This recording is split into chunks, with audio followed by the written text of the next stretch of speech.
Hey, Brian. Hey, How's it going? You ready to kick this off? I am. Awesome. Thanks, everyone here for the live show or watching the video playback later.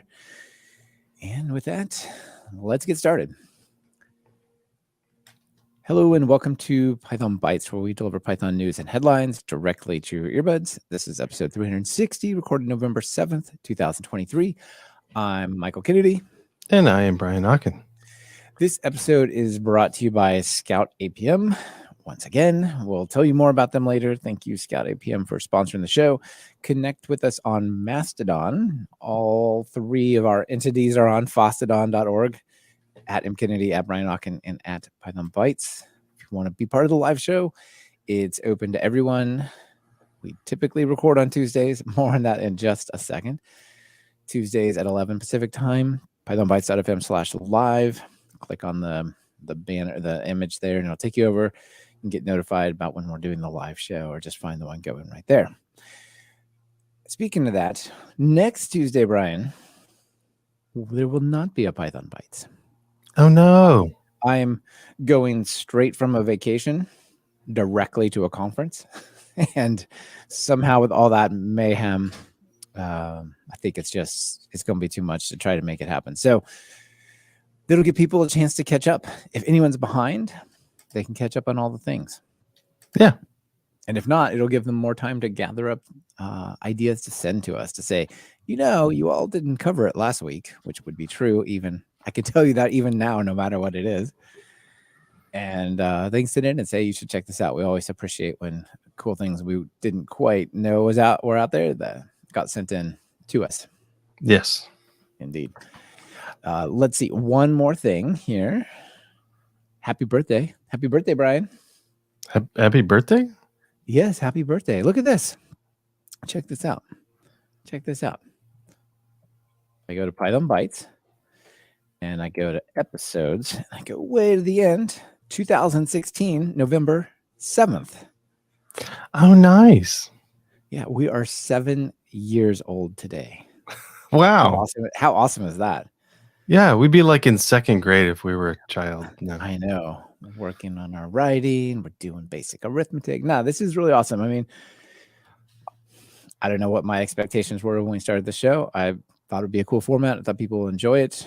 But 7 years together, that's a long time. It doesn't seem like that long. This has just sure been a blast. Yeah. Yeah, it sure has. Yeah. So thank you to everyone for listening and encouraging us and so on. And if you didn't, obviously, it would make a lot of sense to keep going. Now, would it? No. All right. Great. Take it away. Well, we had it. This is a story about coverage. So Python coverage, we're covering, trying to see if your test suite hits all of your code. So this story comes from a thread on Mastodon. So Pamela Fox, we've had her on, great person. She just asked about coverage testing, and covering stuff. Apparently with abstract base classes, there's a weird thing where the normal thing is to say if false. Now, whatever. That's not what this topic is about. But how do we? That's clearly never going to run within your code. So how do you tell coverage to not worry about that? She said there normally this is a way to do it is you can add a pragma no cover to the code, but that adds it to the code and it's a bit ugly. So Hugo, I can't remember his last name. Hugo mentions Hugo VK on Mastodon said, hey, look at the configuration docs. You can hide it away in a config file. So I went and looked at that because I knew you could do that, but I was curious what he recommended, and it points right to this this coverage RC example with a exclude also. Now this was a new thing to me. I hadn't noticed this. Apparently it came out in February and I somehow missed it, but February of 2023. So hasn't been out forever. I've been using coverage for many years, and it lists there was a exclude lines, but it like overrode other stuff. So the recommendation now is to use exclude also. And the example for her would have been well, there's an example of if zero. You just say if false instead. But I often have like if I've got like some debug stuff at the bottom of the library, I might have a if name equals main just for the heck of it, just to run some test code or some debugging code. That's not really I don't care if that's covered by my tests. So and it's not going to be. So excluding that is cool. So I'm using this in a bunch of projects now. So anyway, the exclude also going on the story. It's neat. And I said, "Oh my god, nice! The exclude also seems brilliant." And apparently, Hugo was pointing to that coverage doc, but didn't know about exclude also yet, even though that's how I learned it was from him. And so anyway, a couple of the reminders of you don't it the exclude tells you what line, but it's really the top of a like a if block, like an if statement. It's gonna exclude the entire block that comes after it. That's how you do Nice. that. That's cool. And so Hugo went off and went ahead and just wrote a article saying, "Hey, exclude also with coverage.py is pretty cool." And so he shows an example of how to use that. So we're linking to all of that. It's kind of just a fun story how we all like lined up with that. So anyway, That's excellent. So- And again, happened on Mastodon. Everyone come join us. yeah. All right. Very cool. Very cool. All right, on to the next one. And for me, this is a bit of a JetBrains type of episode. I got a couple of topics on there. Not sponsored by JetBrains, just a fan, things I think you would like. This one is really unique. So, Brian, have you heard of Writerside? No. I bet you've heard of PyCharm. Yeah, I use it every day. Yeah, same. And WebStorm. Yeah. Right. WebStorm. And I use the full-on IntelliJ to build the Flutter stuff and Android Studio. All these are like variations of basically the same foundational IDE core. And then they have, focuses, a bunch of plugins and other features built in. Right. PyCharm's about PyCharm. So Writerside is something that's really new to me in terms of a concept. So I wanted to cover it. It's in early access. Right now it's free. Eventually there'll be a free plus paid version like PyCharm Community and PyCharm Pro. And Writerside says write, test, build, and publish the best tutorials, API documentation, API references. Basically, it's an IDE for documentation. Ooh. Cool, huh? And then look at this, test. You can even test your docs. Okay, that's cool. Okay, so the way it works is you come in and it says, I want a new project. You can go and create a new Writeside project. And let me see if I can quick get it to say what. Oh, I don't have it installed on this computer. Anyway, so you get different kinds. It supports Markdown, and it also has this cool like semantic concept. So like plain Markdown is I just write, bracket URL name, parenthesis, URL link, so on. But if you have a section like table of contents or some other section you want to put in multiple places, it has a way to import those so you can write them in certain areas and make sure you pull them in. It has supports for diagrams, LaTeX, a bunch of cool things, right? Even gives you like drop downs out of like existing stuff in there. So super cool. 100 plus on the fly inspections. I think this is cool. It has the whole docs as code pipeline. That's a word I've not heard, or as a thing I've not heard, but yeah, pretty cool. It does REST API docs generation, etc. What do you think? I think I want to try it out. That's pretty cool. So here's the thing. If you use PyCharm, you can just go and install it as a plugin into PyCharm, and you don't even have to have a separate IDE. It just becomes a new feature and so on. Okay, I'll try to resist the urge to go do that right now, but you should. Yeah, so it installs one of the different things. It's like it said, it's free for now, even the premium features, but eventually the premium features will go paid. I don't know what constitutes premium or not. Has Markdown and XML support. How do you build and publish your docs? It lets you build your documentation locally, produce a zip file, and upload it to GitHub Pages, AWS, Netlify, and other hosting services. If you're using a CI/CD server, you can provide a builder script as a Docker container. Okay, that really is Docs as code. So anyway, I think this is pretty interesting. It'll be cool to see where it goes. Yeah, nice. Well, I'm currently using PyCharm for writing my blog. So Okay. yeah, and Maybe. yeah, it already had like some like Markdown preview support, and it would launch Hugo before me. So it'll be fun to try this out. Nice. Yeah, we both have our blogs on Hugo. What's the extension there? .io.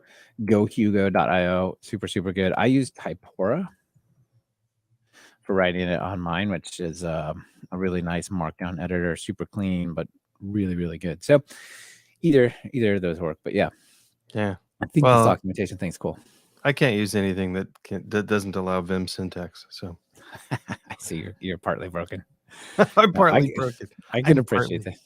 I can appreciate that. All right. How about we take a moment and thank our sponsor and tell everyone about Scout APM? Yes, let's do it. So yeah, thank you to them for supporting this episode. They're supporting a good chunk of them. So please check them out because supporting them supports us as one of the major ways. So if you're tired of spending hours to find the root cause of issues impacting your performance, then you owe it to yourself to check out our sponsor, Scout APM.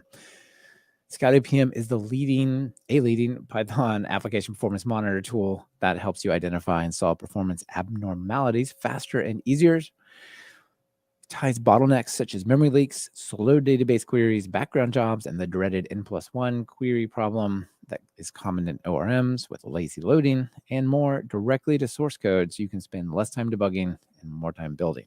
Especially when it's not errors, it's just slow, right? That's extra tricky. You'll love Scout APM because it's built for developers by developers. It makes it easy to set up and deliver insights in less than 4 minutes. You just pause this episode, hop over there, set it up real quick, and you'll be right back. And it'll be like you barely miss a beat. So start your free trial and get instant insights today. Visit pythonbytes.fm/scout. And please use the link because that lets them know you came from us and not from the Google. More about Google later, actually. Yeah, so pythonbytes.fm/scout. Links in your podcast player show notes. Thank you to Scout APM for supporting the show. Awesome. Thank you. Yeah. Yep. Off to you. Brian, what you got for your final one?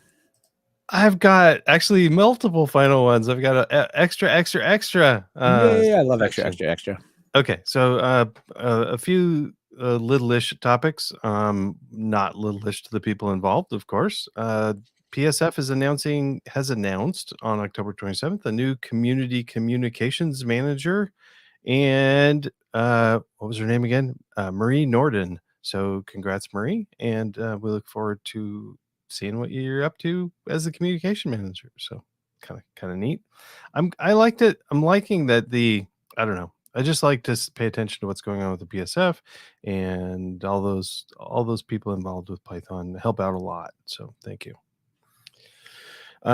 The next extra is there's another podcast. We love podcasts. We have a few ourselves. And the new one that I want to talk about is core.py. This I've listened. It has 2 episodes out so far, and it's 2 of our favorite people. Pablo. Okay, I'm not going to try to pronounce. Do you know how to pronounce that name? Pablo Galindo.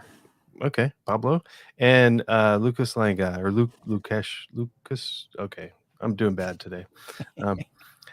So very core contributors and really doing a lot of great work for the Python community. So hearing from them is nice. The first 2 episodes, the first one was talking about what the first core sprint was in Brno. Okay, names hard.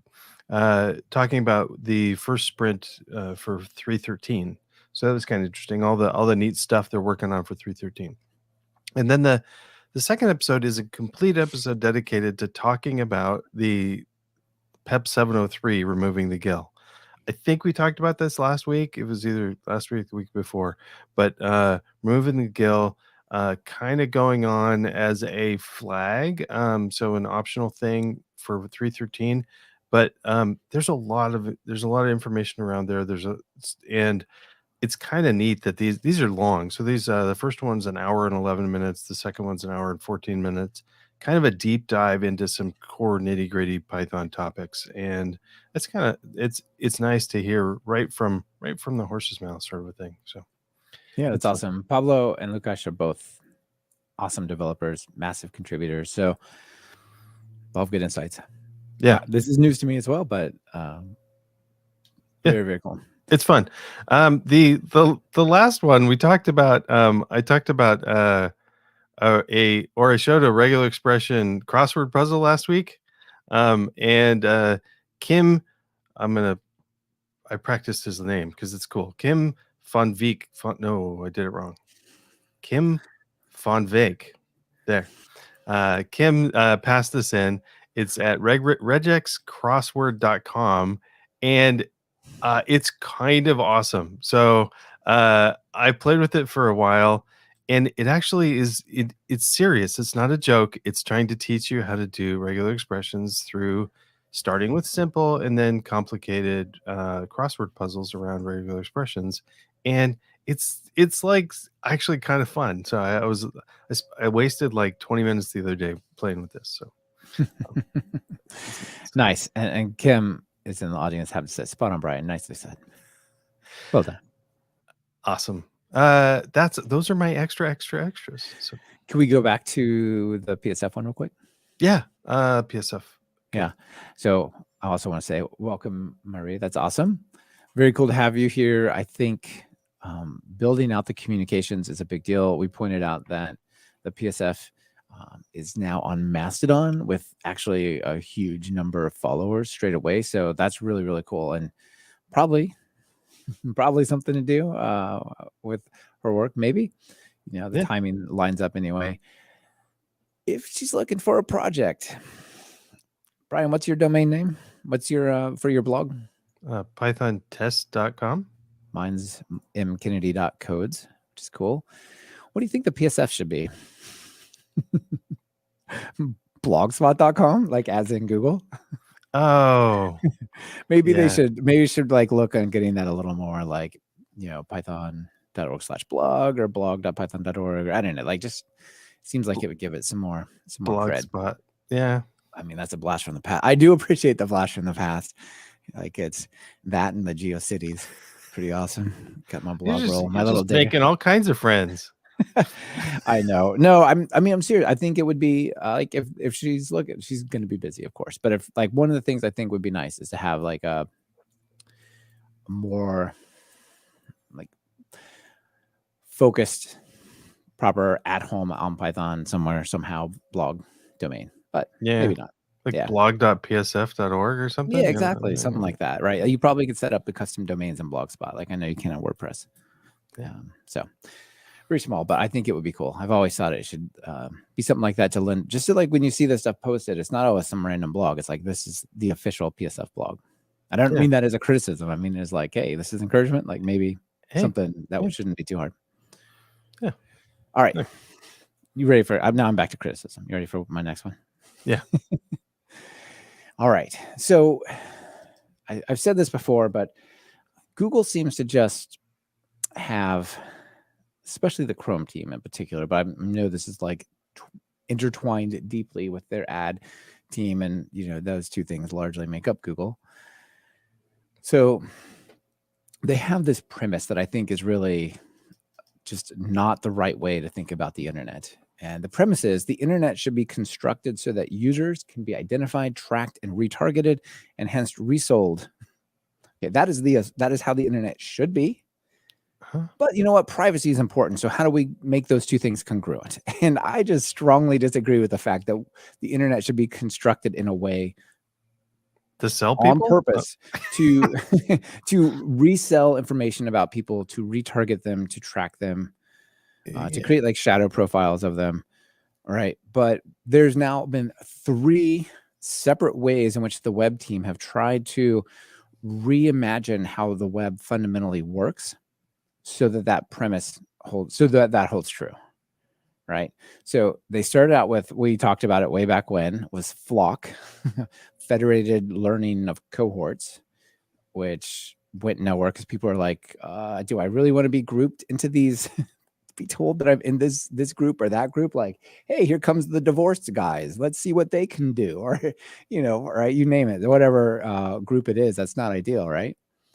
And then they came out with something called Privacy Sandbox, which also went nowhere, but it was based on the same basic premise. Like, we're going to get rid of cookies, but how do we set up things when cookies are gone so that we can still retarget and track you? Now, the last attempt was this thing called web integrity, and it's been kind of sold as DRM for the web. So what they can do is they can say, we only are going to, this website will only allow browsers that like integrate with this web integrity thing and can prove who they are. And we accept that browser to visit our website to show the HTML. Otherwise, it'll say, no, you're using Vivaldi and we don't think Vivaldi belongs on your page, or you're using this phone browser or whatever, right? And the idea was, it was not terrible. It was like trying to prevent people from scraping sites illegally. It was trying to prevent them, like robots, from doing other bad things, phishing scams, and so on. But it also was like, we need to individually fingerprint and identify every single user with like a unique ID. That'd be nice, wouldn't it? We can just have that. I mean, other companies don't get the third-party cookie, but we get this global one, right? And so guess what? The third attempt has been like fought off and defended, and it's no. So Chrome, the news is Chrome will not be proceeding with Web Integrity API, deemed by many to be or DRM. And if you go and check out sort of not the cancellation announcement, but just the analysis of this over on Ars Technica, it's not ideal. Like, some of the quotes are, one user calls the idea absolutely unethical and against the open web. Another one says they cannot believe this is even being proposed. A third still says, have you ever stopped to consider, speaking to Google or Chrome team, that you're the bad guys? Like, it's crazy. So anyway, 3 strikes. Are they out at Google? Will they stop? We'll come up with something else. Yeah. But all of these attempts are because of that core assumption of the web. You must be able to track and target people. So now how can we make privacy? Like, wait. Can we just not? Like, just not do that. Yeah, like the way we sell ads is we have content and we sell ads that are related to that content. We don't track people. We don't retarget them. And Google could they know what is on pages. They have like the biggest search index in the world. They could sell ads based on the content of the videos, of the of what's on the page. But instead, they keep trying to like take their biggest browser and turn them into like super spy machines so that they can get like, a few more % ad revenue by retargeting and selling that stuff. So I, for one, like it. Now, as a content creator myself, there is some stuff that I kind of get. I don't want to track people, but I do want to know like which pages are popular and which ones are not. Mm-hmm. If a blog post does well or does not do well, which ones do better. And I'd like those numbers to be kind of valid. It would be great if they weren't bots and stuff like that. If there's a way to do that, so that premise of, can we figure out what's popular and what's not?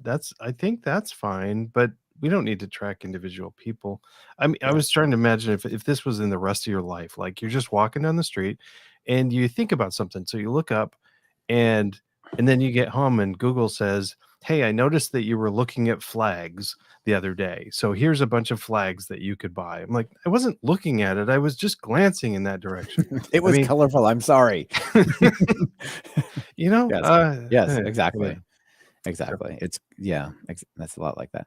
And Christian also out there points out a pretty interesting angle from Blogspot that Google may kill it off at any time, right? That's like one of the Google things, like Reader, it's out.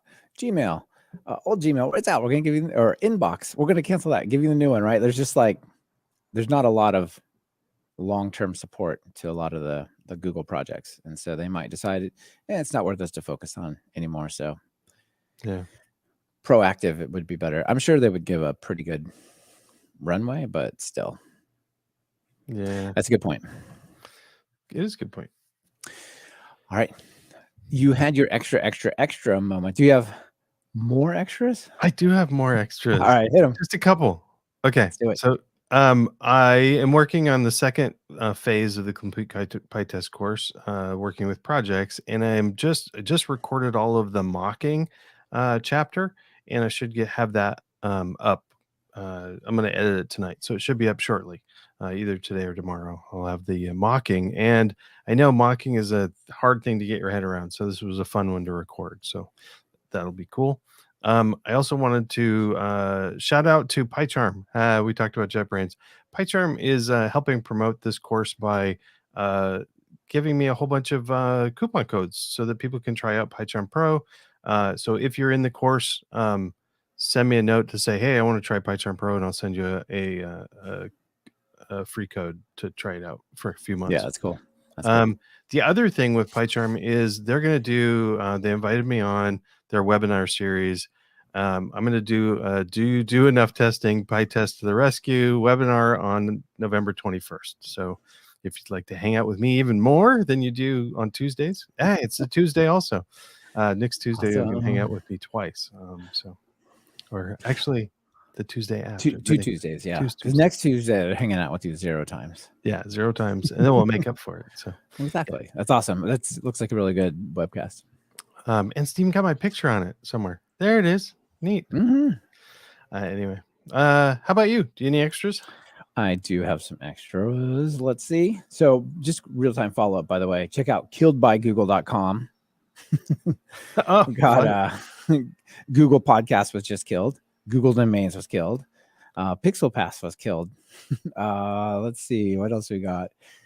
YouTube stories, etc., etc. So there's just, there's look at the size of that scroll bar, Brian.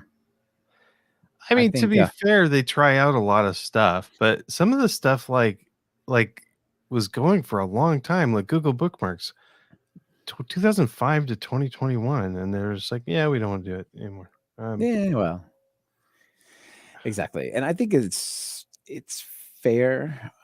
There's a really interesting blog post by somebody who was on the Google Docs team who talked about how a lot of big tech companies, and being on the Google Docs team was clearly inside Google, said that look, a lot of this stuff happens because the culture is about like value promoting and sort of giving raises and advances to folks when they create something new and powerful, not just maintaining and polishing something that's around. So there's something about how credit is given for, say, maintaining Google Inbox versus building some new other thing that would replace it, right? And that seems to be a little bit more valued, according to the guy from the inside, not me. All right, but that's just throwing that out there. Oh, what's up? Okay, so I got a bunch of small ones here. Let's talk about them real quick. This is just a shout out to Sentry. Sentry's been a sponsor before on the show. He said, we just gave $500,000 to open source maintainers. So I just wanted to give them a little bit of a shout out and a little bit of credit. Say, awesome. Well done, Sentry. Sentry itself being open source, and then them also paying it forward like this. So I think that's pretty cool. Yeah, that is neat. Yeah, that is quite neat. You talked about rough and the integration, basically rough format, and it being near ready.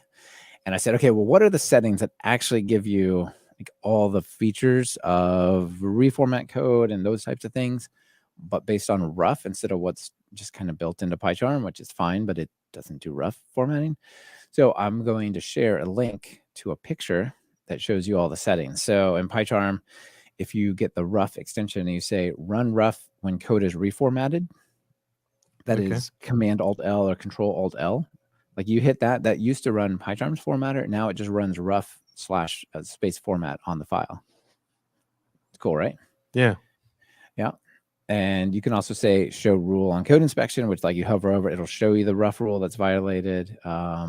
Use rough format. That one you have to check, or it only inspects it. It doesn't actually do anything. And then you can specify the rough executable It'll prefer to use the one in your virtual environment if you have one, but you can also, like you can see, I have a global pipx rough installed. So if I don't have it in the project, I don't really care. It's just a format, you know? So anyway, if people want to get it going, that's the magic right there. Get the rough plugin and then check those boxes. How have I not thought to do a pipx on that yet? That's okay. Right, because you never import rough, right? No, right. Yeah.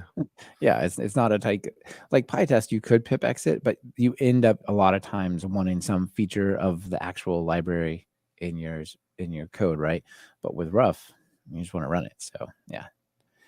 The only reason I can see to keep it in your virtual environment is if you want to maybe pin it to a lower version, like want it to not change at all for some reason. But other than that, yeah. All right, what else we got? Back to PyCharm one more time. I told you this is kind of the JetBrains episode, but in the pro version, have you ever noticed now that they have that little like 3 stars AI helper thing, Brian? Yeah, I played with it. I played with it a little bit. One of the things, I don't use it very much for coding. Surprisingly, it's like, I don't know, it seems like it should be awesome and I just don't use it. But what I noticed that there's one by the git commit message. So when you make a bunch of changes and you could go type out what those changes were, or you just press that little button. It used to be like, we have changed these files. I'm like, okay, great. Well, I could tell you that, like, that's not that useful, but it's getting really good. I'll give you 2 examples. I'm working on this project that's doing some speech to text processing. It's got like a background service thing. It's using assembly AI, and it also has rough working on it. So 2 different commits. One, I made some changes to this background service thing that like just runs jobs because he's like creating transcript can take a while and other stuff, right? Yeah. Which this background service, I should talk about it at some point. It's awesome. It's like a infinite loop that runs in the background on an async IO event loop. So while true, but it's processing just async and await, not like threads or other processes or stuff. It's super cool. But anyway, the part where it was actually doing all the work, like get me a job, run the job, and realize, oh, there's no really try except on that. And if it crashes, it'll like take that event loop down. So I put try except around those and a few other pieces. And so I just hit, what did I do? And it said the core commit message was add exception handling in the background service.py. And then it explained in a detailed message part of the commit, introduce try except blocks to handle potential exceptions in pending jobs, start jobs processing, and run pending job methods in the background service. This change enhances error handling and makes the service more robust by preventing crashes if a job or episode cannot be fetched, or if an unknown job action is encountered, where job action is it's an enumeration that it has a match clause on. Wow. And the default case raises an exception. That's nuts, right? Yeah. Then another one, I added assembly AI to the requirements via pip tools, and then pip tools also updated rough while it did it. Back to that. And so that's what it says. That's the commit message basically. And then it says this commit includes the addition of assembly AI package as part of the requirements.txt file required to introduce new speech to text features in our application. Okay, I didn't tell it that. That's awesome, right? And then rough, the rough version is also updated from 0.1.3 to 0.4 due to bug fixes and stability improvements in the new version. I'm guessing it's getting that from the changelog. And it also added new dependencies based on assembly AI. That's all just, I did work for half an hour and I pushed the button. Okay, so this is really pretty cool, but it reminds me of that comic where like there's one person that says, I've got 3 bullet points, and it expands it into these 3 paragraphs. Yes, and then you do it. And the person on the other end is like saying, this is so cool. I can take this long text and I can make it into 3 bullet points. Yeah. What you see on the screen, the bolded text, the short versions, that's what shows up in the git commit message. And then it has like, this is if you expand the commit for more details, this is what it says. Okay. That's pretty cool. It's not as in your face as it could have been, but I was super impressed. I'm like, dang, that's pretty good. Yeah. Right? The fact that it knew there's going to be an exception raised if the enumeration called job action, a string is passed wrong, and then it says that's why I added the exception block. Like that's pretty good. And actually, this is the part where I really am looking forward to playing with. I'm a lot of my work, I already know what I'm doing. I don't need to look up how to do stuff too much. I mean, yes, yeah, I'm kind of with you on that. But what did I do in the last day? What all did I do for like a commit message. That's a great thing. Can't wait to play with this. Yeah, that's pretty cool. Just hit the thing by the commit message. All right, carrying on with the LLM type stuff. So I talked about GPT for all, and I said it's a really cool app that you can run. I already talked about it, but like, run locally. It doesn't cost money, and also it doesn't share your data off your machine. All those things are cool. I missed this, and it's cool enough that I want to point it out because it's just pretty neat. So with GPT for all, one of the things that comes with that is not like in your face from the UI, it's barely visible from the UI, is it comes with a REST API. So what you can do is it shows you how to create a fast API server and a Docker image that will run the selected model that you want in a Docker image and then become an API. So you can program against, if you wanted to use the GPT for all as an API for your code or your project or your home server or whatever, just create this and run the Docker container. Then you have a OpenAI compatible API, but it is running like locally on your system. That's pretty neat. Isn't that neat? Yeah. So, yeah, I won't say more than that, but I'll link to it. People can check it out. All right. I have some follow-up from last week on my comments about PyCon requiring masks. And the more I've been thinking about this, Brian, you don't have to chime in if you don't want. I totally understand. But it just seems really incongruent with the way that things are kind of around us in general. And I'm just super disappointed because I don't know. I already spelled out why I think it's tricky to go trying to do all the podcast stuff and networking. Yeah. But as I was thinking about like what other thing in day-to-day life these days requires you to have a mask, and I couldn't think of one. Not going to the doctor, not going to schools, not going to shopping. So I thought, well, okay, well maybe I'm being silly. Maybe it's just like conferences and stuff were different, right? So I Googled as many conferences as I could think of. GitHub Universe is running right now with some 1,000 number of attendees, no mask requirement. CS has, people say, well, there's 2,000 people coming. That's like a lot, right? That could be like a super spreader event. We got to keep this in mind, Michael, right? CES, 180,000 attendees, no mask mandate. South by Southwest, 150,000, none. KubeCon just ran or is running now, 12,000, none. Adobe Summit, 10,000 attendees, none. Mobile World Conference in Barcelona, 110,000. Developer Week rather, 2,000. Microsoft Ignite next week, 4,000. WWDC, not sure how many people went, but this is as many conferences as I could find that I Googled when I thought about this. Not one of them has the same policy. So it's worth considering.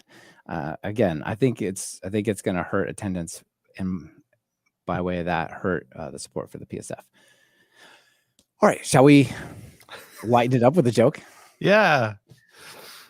You already had your regular expression game. Regular expressions, they're kind of magic when they work. It's like they really are like magic. You're like these couple of symbols, and it goes into a million word piece of text, and it goes pop.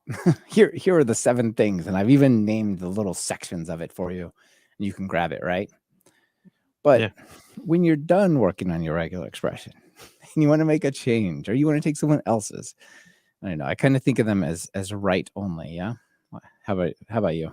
Well, I mean, I did learn them while I was writing Perl, so it kind of goes with the territory. Yes, you probably know them better than I do.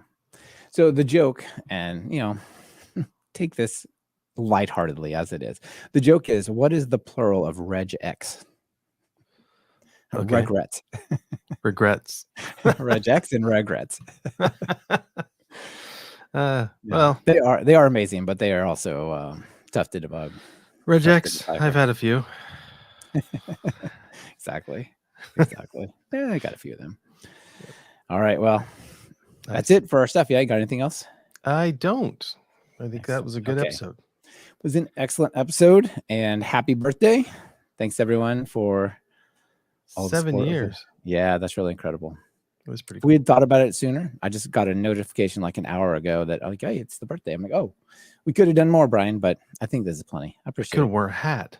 Yes, exactly. Yeah. Well, great to see you as All always. right. See everybody in a couple weeks.